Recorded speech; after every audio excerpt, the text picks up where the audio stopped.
Hello, everyone, and welcome to Adventures with Sarah.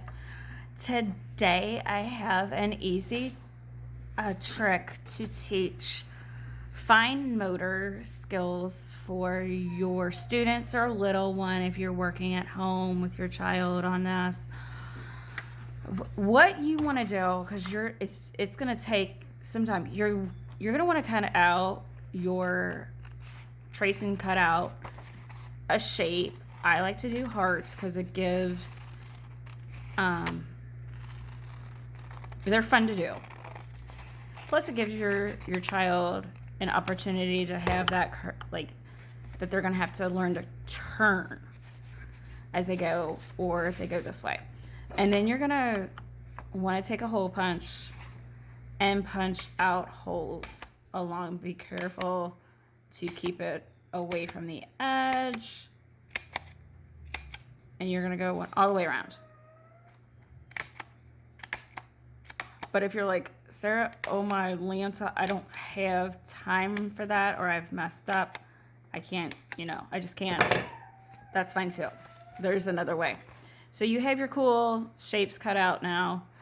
And then you're going to take some yarn, and then you're going to want to tie it, well, not necessarily tie it off, but I tape my yarn and then I kind of give it a point like that. Like that. And then now you have a cool little lacing card for your child to practice the up and down and following the directions. I messed up here, so actually, tear it. And then the thing with paper, it tears, so make sure you stay away. But if you're thinking, Sarah, I don't have time to cut out 30 lacing cards for my little ones at school. Great and wonderful. That's okay. That's great and wonderful. Don't worry. Don't panic. Because I always have another resource.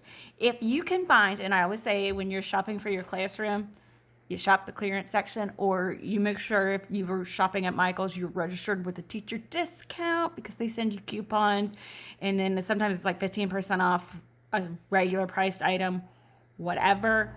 Last year during the pandemic, my husband went with me, and I swear, when I tell him I want to do something like this, and I've got 30 kids to make this for, and we're going out to find a hole punch, he comes up with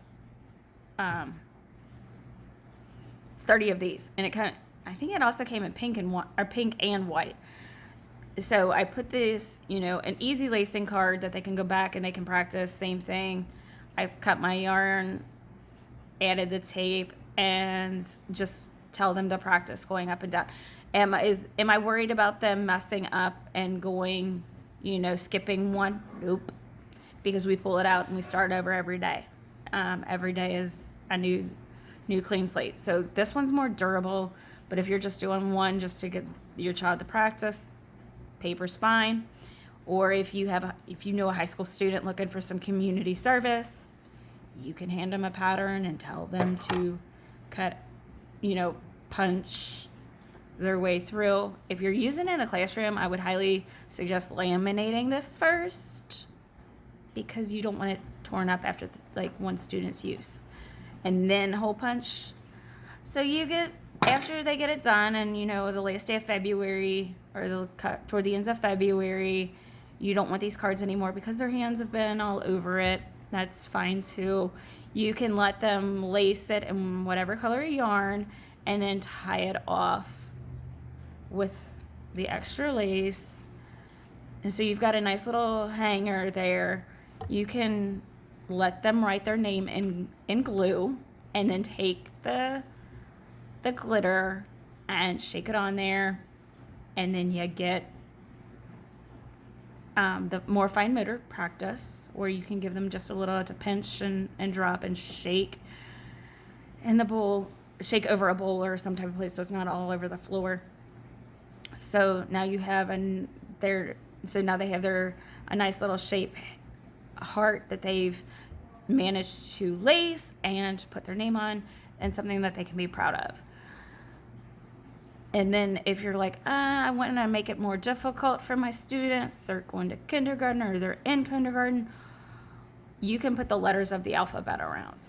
But I will tell you, at least on these, there's only 23 holes, so some holes might have to have 2 letters, or the very last letter is XYZ. So that would be something you can do, or just to get them to count to 23, each hole gets a number. So as they're counting, they're saying that the numbers and the direct, they have to kind of follow the direction. So that's something, if you have a student looking for some community service hours, you can hand it over and say, will you please help me label it? Because labeling 30 cards is a lot. But if you're looking for a small group to put in your classroom, I would say do about 4 to 6.